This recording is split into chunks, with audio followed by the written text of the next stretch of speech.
Okay, hi. So, this is totally unscripted. I literally had no reason to make this whatsoever. What I wanted to do, though, is actually talk about Help Wanted to discuss kind of a review of the game, if that makes sense. So, and also this is a new mic test. I got a brand new mic, and I haven't tested it for like months. This is the first time I'm using it, so hopefully it sounds a lot better than like what you saw in the Resident Evil 3 video. If you watched that, thank you so much. But yeah, so this is a full unscripted Help Wanted to video. I've ranked all the other games, and so I was curious about where I would rank this one. So going into it, first off, I want to say that I played this on the Quest 2 using an Oculus Link. I didn't play this on PSVR 2, so I didn't have access to the Mystic Hippo experience, although from what I've seen, it is not that impressive. It was mostly just an eye tracking sim. So big thing out of the way, if you want to play this on PSVR 2 just because of the exclusive Mystic Hippo thing, do not.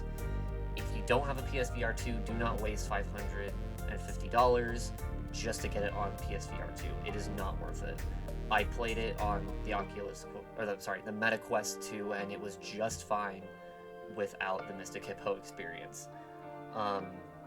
With that said, though, first off, this game visually, and you can probably see it as the gameplay is going on in the background, is absolutely phenomenal. I've played quite a few VR games, especially recently, now that I've gotten my Quest 2 working, and it is phenomenal. I thought the graphics in this game, even for a Quest game specifically, were really good. And if you get it on PSVR 2, I guarantee it's only going to be better. So visually wise, I really like the aesthetic this game was going for, and I'm trying not to go into spoiler territory right away, but I will get into spoilers in this video, so I should mention that as well. If you're someone that doesn't take spoilers well, I recommend watching another video first and playing it on your own. In fact, just in general, I recommend playing this game on your own first, make your own opinion before coming back and watching this. Anyways, though, visually just stunning. I really liked it. Each minigame felt unique. Wow, that's a weird thing to say.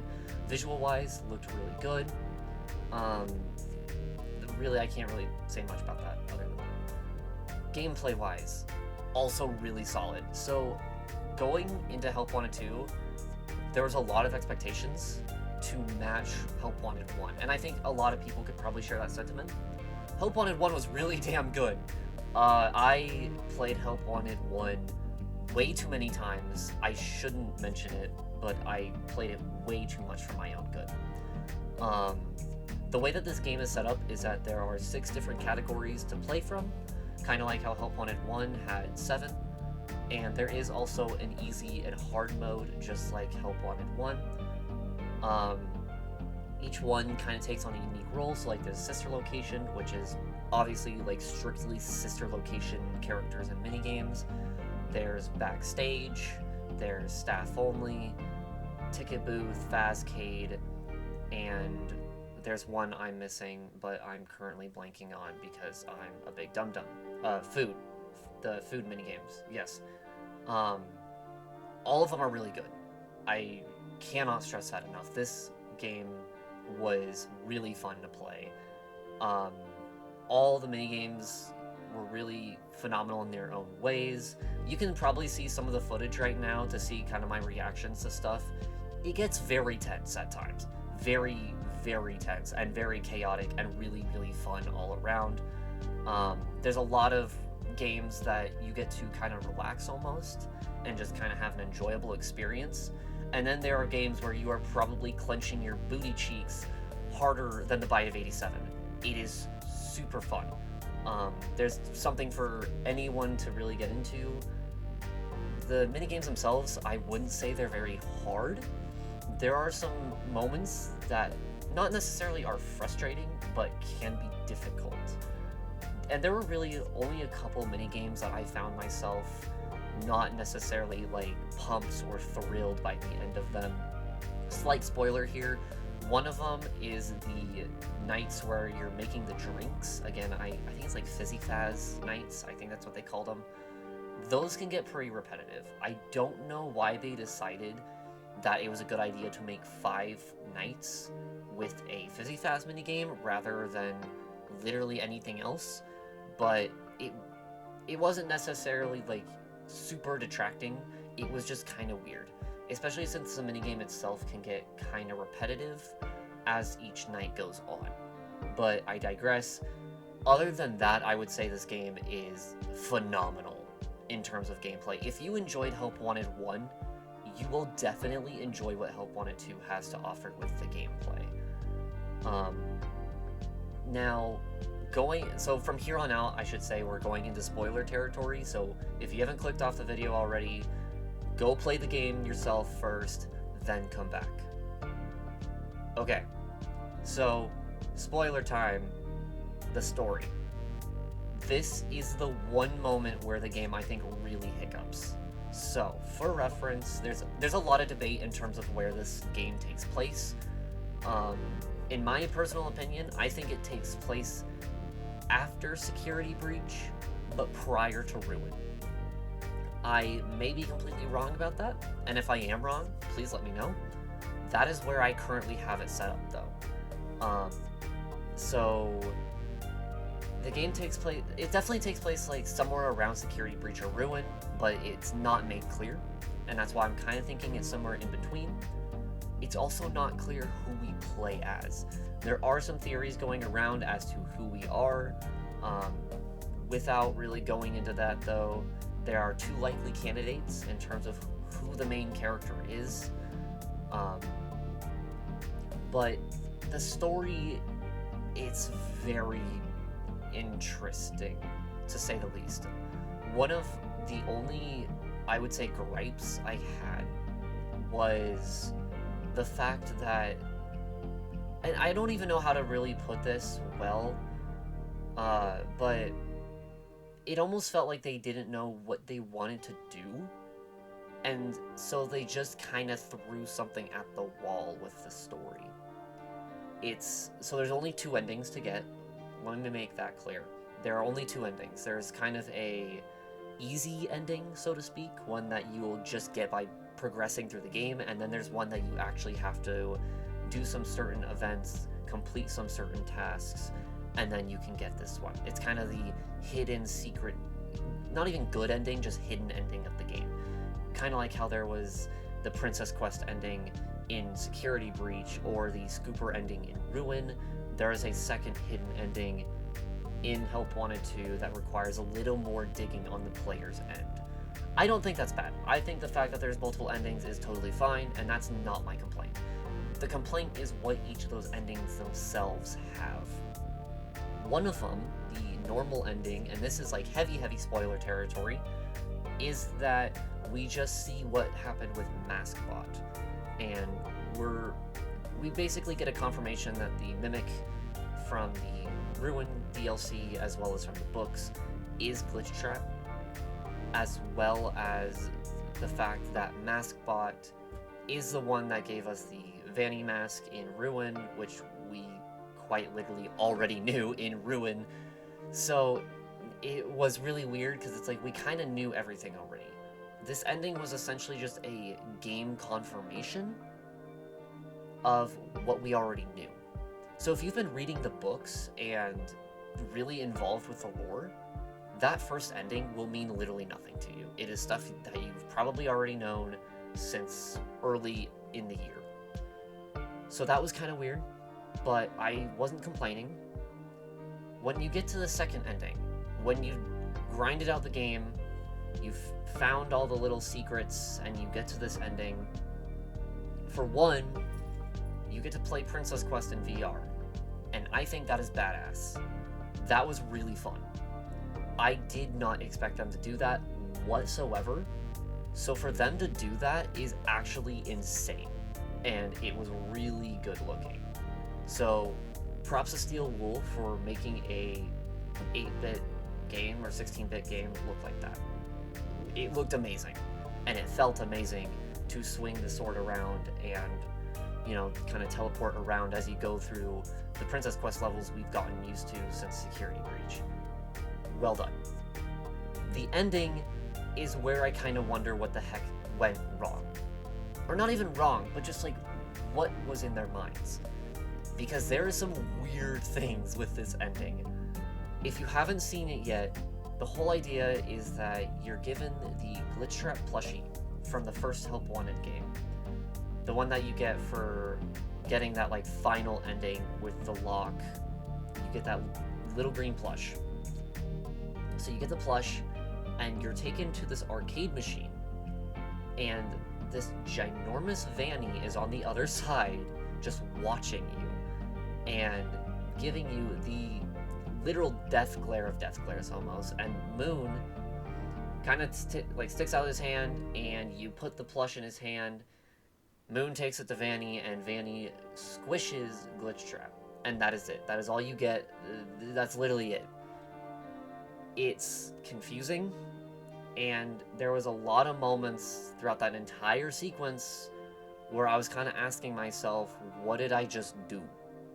What is going on here? It really didn't make sense. Now, I'm not saying that's a bad thing. I think having things that require like the fans to look deeper into it is totally fine. I'm not against that.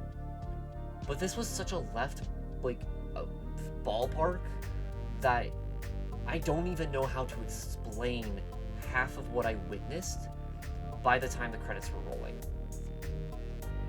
And that's kind of where it gets a little interesting. I'm glad to see Vanny back, because she was horribly underutilized in Security Breach, and that is something that I think I've touched upon in some of my other videos, but I want to know what the hell they were thinking with this ending, especially so out of the blue like this. It throws a lot of wrenches in what we already kind of had established. It's an interesting ending, to say the least. Of course, it does make me curious about where they're gonna go with the next game, so I am hyped up for that. But it is frustrating. Being a FNAF fan with this game can be very frustrating. So, story-wise, I think that's its biggest plummet. If you're here to get new story information, this is not the game to look at. If you want story information, go back to the books, go back to all the other stuff. You're not going to be getting it from Help Wanted 2. So, with all that said, my overall opinion on the game, I would put it in S+ tier. Like, without a doubt. This is an S+ tier game. Like, I think I had Help Wanted at 1 in S+ as well, or S, somewhere around there. And I would put Help Wanted 2 in the same category Help Wanted 1 is it. If you're here for a huge deep dive into new lore, don't come for this game. Don't come around. Just don't. This game is not here for story. This game is here for the gameplay. And the gameplay is utterly phenomenal. I love what the gameplay is here. The visuals are really good looking, even again on a Quest headset, which, if you know the comparison between PSVR 2 and the Quest, PSVR 2 would only look even better. So if you have a PSVR 2, I only recommend it even more, because it already looks good for the Quest 2. I can't even imagine what it looks like for PSVR 2. With that said, again, gameplay-wise, there are a few moments where you might feel a little, not necessarily bored, but just kind of going through the motions. But other than those, like, 1 or 2 instances, every minigame feels super unique. Every minigame looks unique. Every minigame is a complete different experience, and it is phenomenal. One of the huge steps ups from Help Wanted 1 is the fact that every minigame feels unique. Obviously, with Help Wanted 1, you had all Five Nights at Freddy's 1, 2, and 3, so you were kind of going through the motions. And again, when they do that, that's kind of when the game starts to like hiccup a little bit. That's why the Fizzy Faz nights were probably the lowest point of Help Wanted 2, is just because you play it 5 times in a row, it can get pretty boring pretty quick. but every other minigame is amazing. I love it.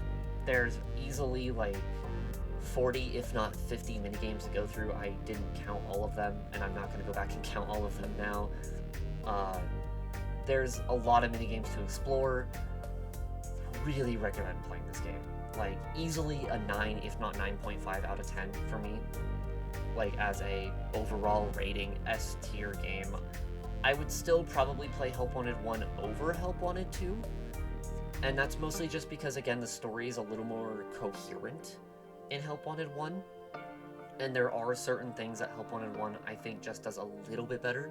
Like, one thing I failed to mention is the gallery in Help Wanted 2 is like right in front of the stage, which is really awesome. And I love that. Help Wanted 2 does really good in that department, where you get to actually have it be up close. And in general, the hub world is way more interactive. I like that. On the flip side, I think some of the collectibles are a little less interactive. There's a lot less emphasis on actual interactable items, and instead a lot of the emphasis comes on decorating the hub world that you're in between minigames. That's totally fine. I still wish there was a little bit more on the interactable collectible side of things. Help Wanted 1 was really good with having like all kinds of like action figures and toys and plushes and food and drink. You don't get that here. Really the only thing you're gonna get in terms of interactables is like a couple plushies and a couple food options. That's it. Most of the other things boil down to toys that you can't really interact with much. There's a lot of posters, and then you now also unlock the gallery characters rather than them being automatically unlocked like in Help Wanted 1. So that is something to keep in note. There's a little less grind, in my opinion, or not necessarily grind, but like less interest in grinding all the items, because as soon as you've grinded all the items, you're still not getting much to actually enjoy in the hub world that you're in. Like, yeah, you unlock a couple, and like you also unlock the guns that you can play with in some of the mini games, like the laser gun, the dart gun, all that stuff. But even then, I just don't think it's enough to really be on the same level that Help Wanted 1 was. So, little disappointing in that regard. But again, nothing that genuinely detracts from the game necessarily. Just kind of less like replayability once you've beaten the 2 endings in the game. That's all I would say. But other than that, there's really nothing else for me to talk about. I wanted to keep this video pretty short, and hopefully you have like 20 minutes to listen to me ramble. Again, this was completely unscripted. I did not want to make a script for this. I just wanted to share my genuine thoughts about the game. And my overall ranking is get this game. Seriously, get this game, especially if you own a VR headset already. Get this game. It's only like $40, and it is phenomenal. If you really enjoyed the original Help Wanted 1, you will most likely enjoy Help Wanted 2 just by gameplay alone. And if you're here for the story, that's where you should probably consider just lowering your expectations just a little bit, at least for now. There might be more coming out. I'm really hoping for a DLC. Steel Wool, if you hear this, a DLC would be really, really cool, but no pressure. Thanks for listening, and I hope to see you soon.